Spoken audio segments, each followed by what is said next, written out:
Alright guys, welcome back to VALORANT News. Big roster confirmations going down last night. As expected, the transfer window is officially open as of October the 7th, and that means teams are officially locking in their roster. Sentinels have confirmed their brand new lineup. No 10s for next season, no Sassy for next season. The two players coming in instead have now been officially confirmed. Is this an upgrade for Sentinels on paper? Because the firepower they are bringing in, if these guys play to their ceiling, is potentially even greater than what Sentinels were capable of last year. How will they achieve this season compared to winning Masters Madrid, of course, last year? Very much intrigued to your thoughts in the comments below. Hit the like button if you enjoy. Subscribe if you're new as always. I'd greatly appreciate it. Let's dive into plenty of things. Rossi is gone from T1 officially, as is Sire Player as well. They released both of those guys yesterday, and then shortly afterwards, T1 say the following. So tomorrow, it seems, they are going to be confirming their first player officially for the new year. Now, look, speculate on what this picture is and who this is, because there's probably a few guys this could be. Obviously, there's been talk about, is it going to be a guy coming over from DRX? Is it going to be a guy coming over from somewhere else? There was also, I think, even talk from Boaster on what about the Sinprasa gaming team, the team that won, of course, the Pacific Ascension. Now there's plenty of names interested in signing players. Maybe those guys could be a target, right? We know that this often happens. A team wins Ascension and their best players get poached, right? I mean, it happens basically every single time, apart from pretty much the whole G2, the guard situation in the Americas last year. And we're going to talk about them in a second because a big confirmation there to go through as well.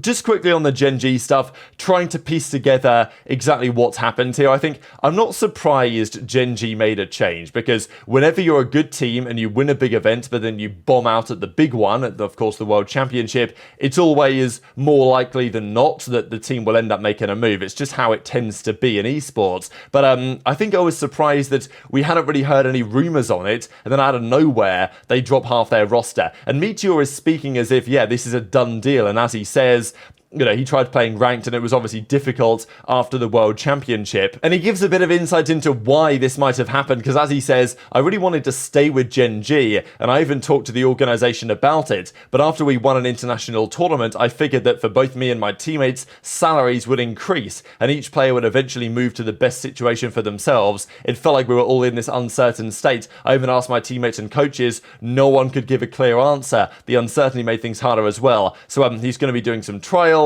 and he wants to join a team where both the conditions and the members are the right fit for me and the org. So kind of implying that he ain't going back to Gen.G, is it? And he says, I still want to play in APAC ideally. I don't plan on moving to Europe or anything like that. So yeah, it's interesting. He effectively says maybe what we might have theorized here, that they won a big event, they bombed out of the World Championship. Those players are going to get offers elsewhere. Those players are going to get interest elsewhere, and they are going to be offered more money elsewhere than they would be to stay on Gen.G, is usually how things happen. So eventually one player decides, well, I'm going to take this better offer, and then obviously the team all of a sudden is not the same anymore, and therefore the other players are incentivized to potentially do similarly, and therefore the team is blown apart. Now Munchkin, interesting to note, he yesterday confirmed he was a free agent, and he 9 hours later said, I was an FA for 9 hours only, not anymore, thanks for the support. So this is pretty fascinating. Did he know? Like, this has got to be the quickest like free agency period you're ever going to find. But did he know where he was going to sign already? And it was like, oh, free agent, but he already kind of knew what he was going to go and do, and then he signed the contract a few hours later.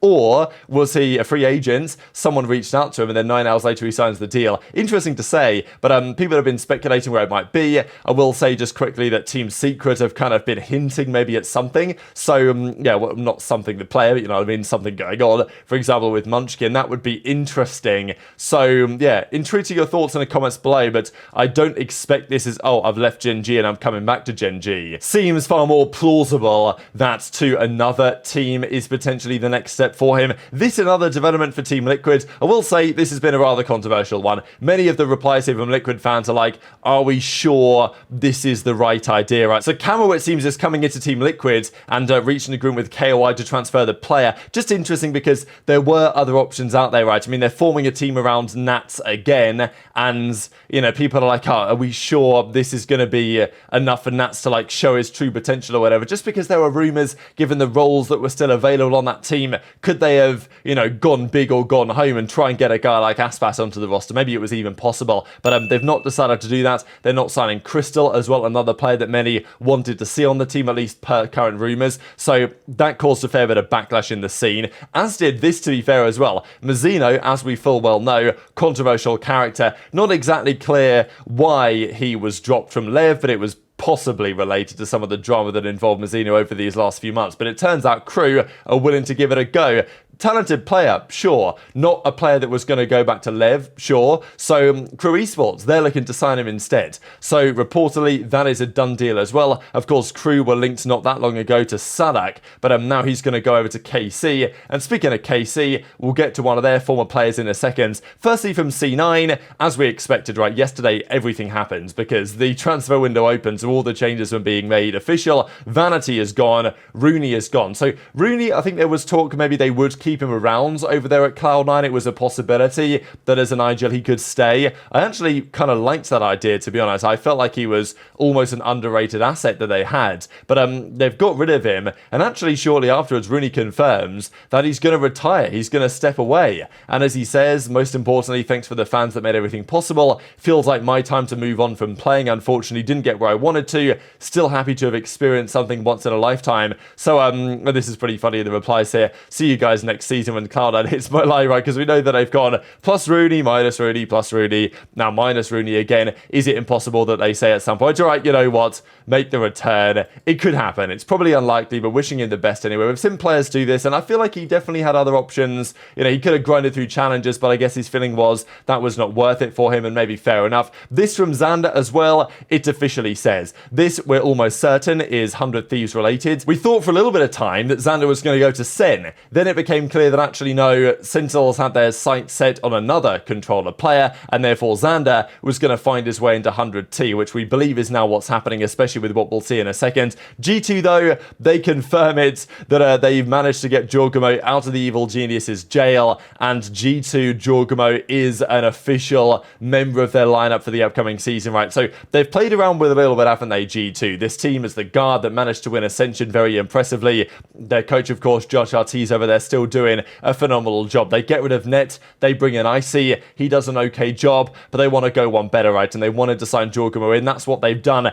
It's not a secret as well that Jorgamo had interest from multiple parties, right? Like, there were plenty of organizations interested in signing Jorgamo into the lineup, and we've known for some time that was going to happen here to G2, but he had interest elsewhere. Leviathan were interested, potentially even teams in other regions as well were interested, but G2, after doing well at the end of last season, not as well as they might have liked to do, but you know, well enough regardless. I mean, even as you can see here, Sentinels contract, you know, Leviathan contract, stuck in jail, and then yeah, G2 come and break him out to get him onto the lineup. So it's an exciting prospect for that team for sure. It should on paper be an upgrade, absolutely. And I'm not gonna lie, I mean, the production quality on this video is very commendable. I know that G2 do this. I always wonder when I watch these videos, I'm like, how is this paying them back for it? You know what I mean? Like, they're putting all this production value into this announcement video, and you know, what they could do is just do a tweet or do a graphic, and I like that they haven't, I like that they don't, but some teams do, and we'll see that with Sentinels in a second, because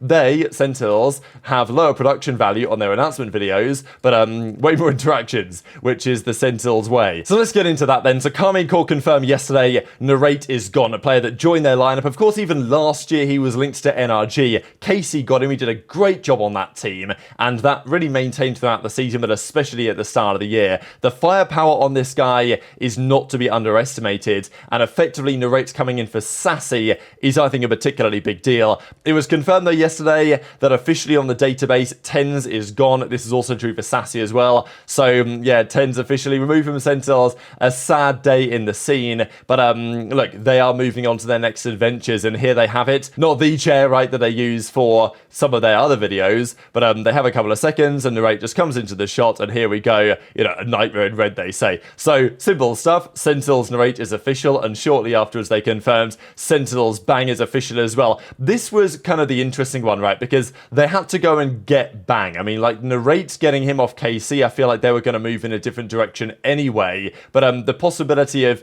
getting Bang off of 100 Thieves, that's a big deal. Now, I think Bang is a quality player. I've really liked this guy since he's come into the league. And I know that this most recent season wasn't the best for him, but I still feel like he's shown an awful lot of potential. And I think that Sentinels see something here as a controller player, effectively replacing TenZ in some respects. Like, the firepower they're going to have with the likes of Zekken and Bang and N4RRATE is really on point. I mean, TenZ had an awful lot of firepower, right? There's no doubt about it. Sassy was a solid player, but the firepower wasn't always necessarily going to be there from him. What Sentinels have tried to do, it seems, is just bring in heavier guns, because at times last season, apart from Zekken and apart from TenZ, there wasn't too many shooters on Sentinels. They had great team play, obviously, with Zellsis, with John.G, with Sassy, but now, with Bang coming in for Zekken, or Bang coming in, of course, for TenZ, Zekken's still there, and especially when N4RRATE's coming in for Sassy, I think that is a very exciting prospect for me. So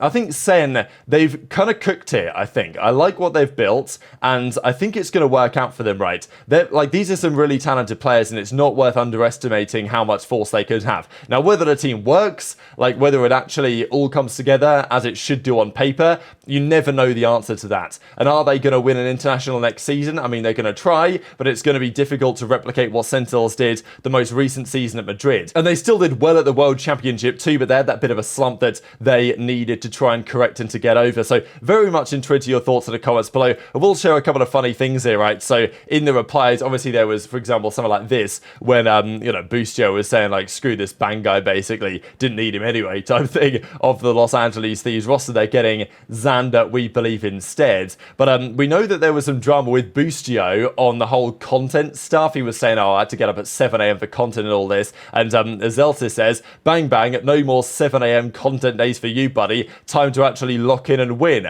And Rob Moore says, pretty emphatically, and he's just entertaining, isn't he? If anyone schedules content before 10 AM, call me ASAP. So that seems to be the rule on Sen, that if you are going to do content, which they want to do, it's 10 AM. That is the earliest time you can go do content, and then, of course, probably scrims not that long after that. So interesting, that's the way that Sentinels are going to run things, and yeah, look, they're trying to win, and we talked about this. 2021, they had a really good year competitively. 2022, they had an insane year from a clout perspective. 2023 was meant to be the year. They put both together. They didn't really. 2024, they kind of did, and 2025, they're, of course, going to look to go one step further than just that. But very much intrigued to your thoughts on all of this stuff in the comment section below. Hit the like button if you enjoyed, subscribe if you're new, take care, and I'll see you next time.